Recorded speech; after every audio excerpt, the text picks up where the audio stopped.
Орой мэнд хүрэг үзэгчдээ MC News мэдээллийн хөтөлбөрийн баасан гарагийн дугаарыг хүргэхэд бэлэн боллоо. Мэдээллийн товчхонд анхаарлаа хандуулна. Монгол улсын гавьяат малчин ламсүр нь алтан унганы эзэн боллоо. Хяргас сумын ханга багийн малчин Жимдийн ганц зүгт улсын авраг малчин цол шагналыг гардуул өглөө. Next Electronics-ийн Увс аймаг дахь салбарт гэгийн хайрын баяр өдөрт зориулсан хямдрал урамшуулалт агуултаа зарлагдлаа. Эдгээр болон бусад мэдээллийн дэлгэрэнгүй анхаарлаа хандуулна. Эхний мэдээ хүнс хөдөө аж ахуй хөнгөлөлтөрлийн яам Монголын үндэсний олон нийтийн радио телевизээс шалгаруулдаг 5 эрдэнэ нэвтрүүлгийн нэрмжид 2021 оны Алтан төлөө эзэн шагналын алтан унганы эзнэр Увс аймгийн Тэс сумын 2 дугаар багийн малчин Олноо хар хөгшин нэрээр алдарсан Монгол улсын гавьяат малчин Монгол улсын авраг малчин лам сурангуй тодорч шагналаа гардавлаа.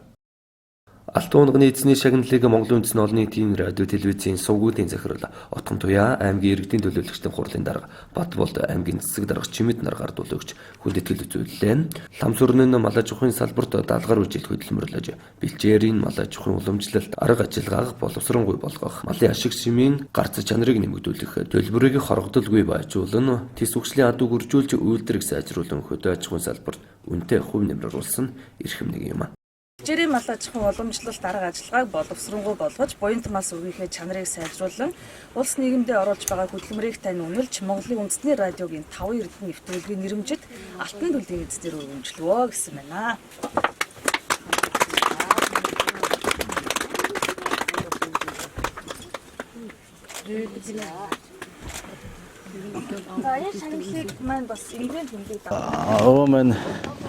Алтан төлөвийн эзэн болсонд маш их баяртай байна. Манай өвөө насаараа малсан ийм хүн байгаа. Тэгээд өөр хүүхэд бид бүгдээ одоо энэ маллах ухааныг өвлөөж, зай сургаж одоо 90 насыг наслахтаа одоо бид бүгдээ хамтдаа ингээд сайхан сургаалаа хайрлаад явж байна да. Тэгээд манай өвөө одоо маллсныхаа хайр хэшгийг хүртээд 2007 онд Монгол улсын сайн малчин болж байсан. 2020 онд Монгол улсын гавьяат малчин гэсэн эрхэм хүндтэй шагналуудыг хүртсэн юм хүн байгаамаа. Өнөөдөр тэгээд сайхан одоо адуу зүргийнхаа алтан унганы эзэн болж байгаад бид бүгд өөр хүүхэд ач цаа бид бүгдээрээ маш их баяртай байна. Тэсийн адууч нь хаварт гүйгоноглаад урд бөөргөөс хоошоо ус руугаа 20-30 км одоо нийлэх унаг ихийгээ дагаад тэнцэж ус руу ордог. Тэгээд одоо нийлэх байхаас л одоо тэр Тэсийн одоо энэ эсэрхийг нутагт одоо шандал шөрмөсөн бүрдэж байдгийн болов гэж ингэж боддоо шүү дээ. Манай бол заграадын ясна ашил дөрвөн төрөндөө мандыг өсгсөн. Бизнесийг бол одоо эртусч орой онт гэж хэлдэг. Ирээсээ адуун дулуус нь багасаа бас их хайртай. Тэр адуу таймаа хоёрдох хайртай. Тийм хүн байгаамаа. Тэгээд одоо өнөөдөр бас авбын 90 настай автологны эзэн болсон маш их баяртай байна.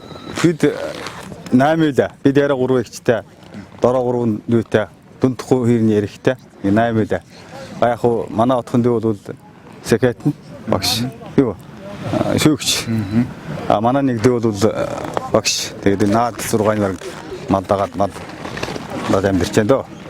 Лам сүрэнгүй нүр хүүхэд ач зээн наргад тэдний голомтыг торсон бүхэн 1000 гаруй адууг маллан өсгөж байна. Игэгтэй сүүлийн 30 гаруй жилийн хугацаанд аймаг сум улс бүсийн чанартай уралдаануудаас 300 гад ариг төрөг хүртжээ. Наамуурнаа одоо нэгэлтэн үед мандаж жигөрөд дахад хувьдынчлаад одоо 5 дармалаа таахны өсгсөн. Би аймаг алдарт байж бас манай бас адуу ер нь боддогддаг адуу таймаанд эск дуртай санагдтаа нэг хөвгдөд манай сайн яах вэ ярьдаг наа. Өөрийн төрсэн аценэр нээсний 1000 орчим адуулан маллаж өсгөн үржүүлж өртөлийн нас өртөж ингэж ажиллаж амьдарч байгаа юм байгаамаа. Тэгээд сүүлийн 30 жил энэ өрх хайлаас нийтдээ сум болон аймаг тэгээд аймгийн баяр наадам болон улсын чанартай баяр наадам нийтдээ 300 гаруй ариг төр авсан байдیں۔ Тэгээд Энэ маань бас ингэний бас хүч хөдлөн хөгшин энэ хүний бас хүч хөдлөн гэж бид нар ойлгож хэлж авч явдаг. Тэс нутагта бүх насаараа мал маллаж үр хөвгдүүд нутгийн зоолондоо мал маллах өөр мэц арга ухаан болон байгаль их дэлхийдээ шүтэн барилдаж амьдрах их уламжлалыг өвлүүлэн үлдээхээс гадна нутгийн адууны үлдэр усаг сайжруулахад түүний оруулсан хөдөлмөр зүтгэлийг үнэлж 2007 онд улсын аварга малчин, 2020 онд Монгол улсын гавьяат малчин цол тэмдгүүдээр шагнаж байсан бол энэ онд алтан унаг нийцнээр тодруулжээ. Дараагийн мэдээ Увс аймгийн Хяргас сумын Ханга багийн малчин Чимдийн ганц зүгт улсын аварга малчин цол шагналыг гардуулан өгч хүндэтгэл үзүүллээ. Тэрээр малчуудмаас төрөн гарсан 3 дахь улсын аварга малчин болж байна. Монгол улсын аварга малчин Чимдийн ганц зүх 11 настайгаас эхлэн мал маллаж эхэлсэн байна. Тэрээр 12 хүүхэдтэй айлын 6 дахь нь бөгөөд улсын аварга малчин Цэндийн сүрэн хор, Лодонгийн Цэвэн жав нарын дараагаар удмаас төрж байгаа 3 дахь Монгол улсын аварга малчин болж байна. Хяргас нутгийн олон түмэндээ хөндлөгдсөн ганц зүх болон тэдний хэрэг Эрдэнэ сүрэн нар амьдрал холбож мал малсаар 30 гаруй жилийг туулснаар өнөөдөр энэ хүндтэй алдрыг хүртэж байгаадаа баяртай байгаагаа илэрхийлж Ханга нутгийн буян хишиг буурал аваажийн захиас сургаалын үр хэмээн сайшааж байна. Би багаас 11-ээс 1-р ангиас 11 настайгаас аваач мал маллаад 1984 он хүртэл эцгийнхээ хажууд мал малсан. Тэгээд 84 онд 87 он хооронд цэрэгт явж ирээд 87 онд ихнэрт аваад түүнээс хойш 35 жил мал малж байна. Дөрөвнөө аваажийн буян нутгус дээдсийн аваад дээдсээс харж байгаа бах. Тэгээд одоо энэ малыг одоо эцэг дөрөвнөө аваажийн буйнаар ингээд мал малаад өдөө зэрэгт хүрээд усын том ийм усын авраг гэдэг цолыг маш их баяртай байна. Би нэг айлыг 14-5 жил мал жуулаад 300 гаруй мал тавуулаа. Тэгээд түүнээс хойш одоо малчин их олныг авсан. Жилээр сараар л малчин доод тал нь 500 дээд тал нь 600-ийн хооронд салинжуулж малжуулж явсан. Би одоо яаж авангаар дээр харваагаас мал маллаад үйдээ болоод одоо хайны жилдээ суугаад 30 жил мал малж байна. Тэгээд энэ их сайхан шагнал урамшлыг энэ төр засаг өгсөнд нь их маш баяртай байна. Эднийхэн мал сүргээ нутаг бэлчээрийн онцлогтой тохируулан 4 төрөлд өсгөж байна. Ингэхдээ олон төрлийн шилмэл умгийн эцэг малаар үлдэр сайжруулах арга хэмжээг авч хэрэгжүүлжээ. Ганц сүх аваргын гэр бүлийн ажилч хичээнгүй олон зүйл илтгэн.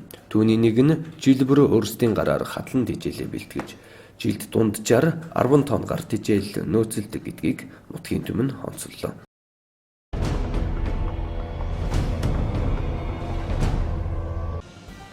Халдвар төвчин судлалын үндэсний төвөөс ковидор бас халдварын нөхцөл байдлын 7 хоногийн тоон мэдээ гаргажээ. Тоон мэдээнээс харахад 5-аас 11 насны хүүхдүүдийн дунд халдварын тархалт өндөр байгаа юм. Тодорхойлбол хүүхдийн өвчлөл нийт батлагдсан тохиолдлын 22.2% буюу 190,256 болсон байна.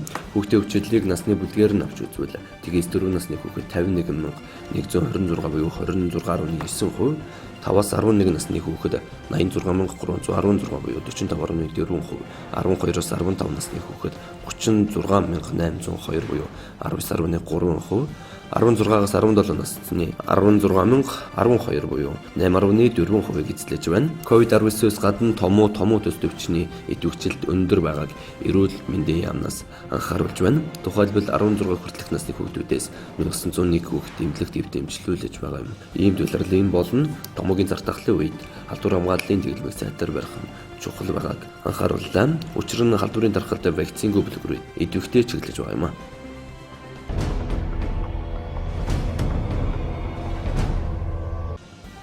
Авилгатай тэмцэх газар иргэн төлөлтийн хугацааг хэтрүүлж чанаргүй зээлийн ангилалд орсон хөгжлийн банкны 52 зээлдэгчийн хэргийг шалгаж байна.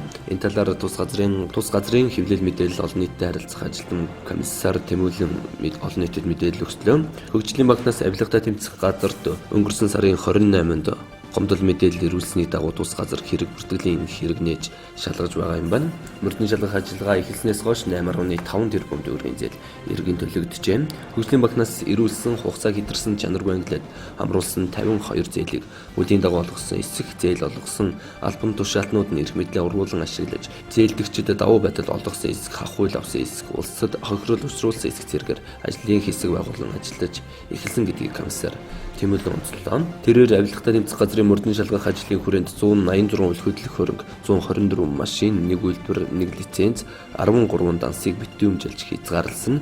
Зээлийн эргэн төлөөгүй 52 эргэн аж ахуйн нэгжийг албан ёсны веб хуудасд байршуулан мөн хөгжлийн банкнд учирсан хохирлыг арилгуулахаар дараах арга хэмжээнүүдийг авч хэрэгжүүлж байна. Үүнтэй зээлийн зарцуулалтыг зориултын бусаар ашигласан бол гэрээг цуслах мөн зээлийг эргэн төлөвлөх, зээлдэгч компани болон тухайн компанийн хувьцаа эзэмшигчдийн хувийн хөрөнгө дансыг захиран зарцуулахад хязгаарлалт тогтоох, зээлдэгч аж ахуйн нэгжүүдийн эцсийн өмчлөлийг тогтоох, эддийн нууцлах хөрөнгийг илрүүлэн битүүмжлэх зэрэг төрд учирсан хохирлыг барагдуулах чиглэлээр ажиллаж байна. Улс төрд нөлөө бүх этгээдүүд 52 зээлийн ард бий гэсэн мэдээлэл гарсан ч хуулийг өгөхгүй шудраг үйлчлэх ёстой. Тэгэхээр улс их хурлын гишүүн зээл авахд нөлөөлсөн нь тогтоогдвол улс их хурлын хуулийн дагуу хандаж тухайн гишүүний бүрэн эрхийг төдөлзүүлэх ажлыг хийнэ гэлээ.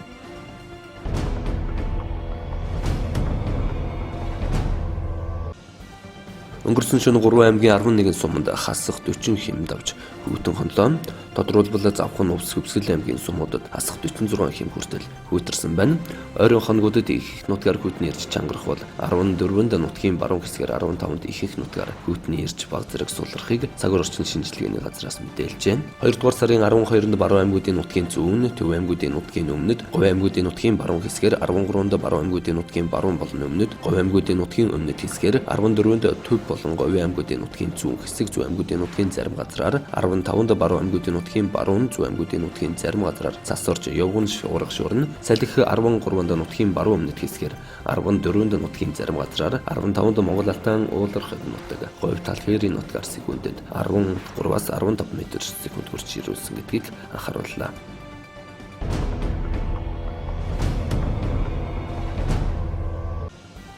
Манай улс хөдөлмөрийн хөлсний доод хэмжээг 2 жилийн өмнө 420 мянган төгрөг болж нэмэгдүүлээд байсан. Тэгвэл хөдөлмөр нийгмийн түншлэлийн 3 талд үндэсний хороо чигтэр хуралдаж хөдөлмөрийн хөлсний доод хэмжээг нэмэгдүүлэх тал дээр тооцоолол хийх, санал боловсруулах ажлыг хэсэг байгуулж ажиллахаар болсон тухай хөдөлмөр нийгмийн хамгааллын сайд мэдээлсэн байна. Хөдөлмөрийн хөлсний доод хэмжээ гэдэг нь тусгай мэргэжил боловсрол шаардахгүй. Ингээ ажилд ажиллаж байгаа ажилтны авч байгаа цалингийн хамгийн бага хэмжээ эдгээр хүмүүсийн цалин хөлс тогтоосон хэмжээнээс доош байж болохгүй. Түүнээс дээш хэмжээтэй байх ёстой. Бүрэн тэтгэврийн доод хэмжээг 500 мянган төгрөг болгож нэмэгдүүлсэн нь хөдөлмөрийн хөлсний доод хэмжээнээс илүү байна гэх шүүмжлэл олон нийтийн дунд байгаа. Ямар тач салбарын яам болон хөдөлмөр нийгмийн түншлэлийн 3 талд үндэсний хороо хөдөлмөрийн хөлсний доод хэмжээг нэмэхээр ажиллаж эхлэхээр болж байна. Өчигдрийн хуралдаанаар хөдөлмөр нийгмийн түншлэлийн 3 талд үндэсний хорооны дэд даргаар Монголын үйлдвэрчний эвлэлийн холбооны ерөнхийлөгч Эрдэнэтийг ажилуулах шийдвэрийг гаргасан байна.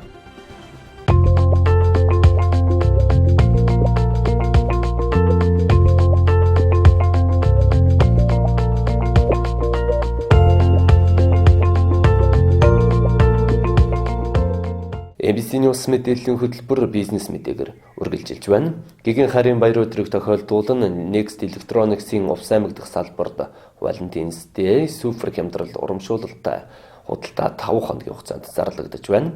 Энэ хугацаанд ялангуяа эцэгтэй нарын хэрэглэл болсон цахилгаан бараанда онцгой хямд үнийг тогтоожээ.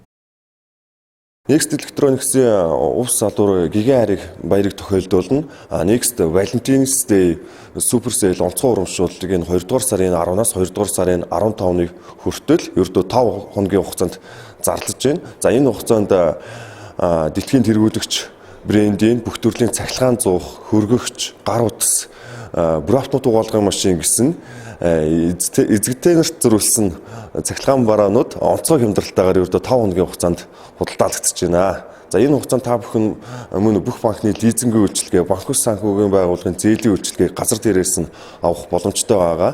Мөн Next Electronics-ийн Увс салбар дээр 2022 оны шинэ загварын цахилгаан бараанууд бас шинээр ирсэн байгаа.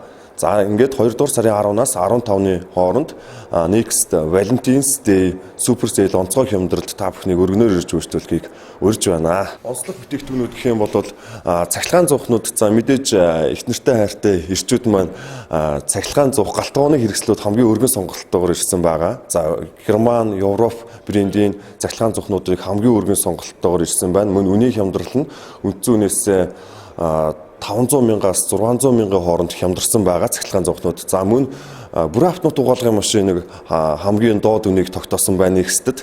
За мөн бүсгүйчүүд хэрэгтэй бүтээгдэхүүн бүр автомат угаалгын машин байгаа. Бүр автомат угаалгын машины хамгийн доод үнийг бас Next-д тогтоосон байна. Гигэн харийн баярын өдөртөө зориулсан онцгой хямдрал урамшуулалтай худалдаа 2 дугаар сарын 10-наас 15-ны хооронд үргэлжлэнэ. Ингэхдээ бүх банкны лизингийн үйлчилгээ болон банк бус санхүүгийн байгууллагуудын зээлийн үйлчилгээг газар дээр нь шийдэж өгөх юм байна. Салбар дэлгүүртээ бүх төрлийн дэлхийд тэргүүлэгч брэндүүдийн цахилгаан бараануудаас гадна 2022 оны цоо шин загварын цахилгаан бараанууд худалдаалагдаж байна.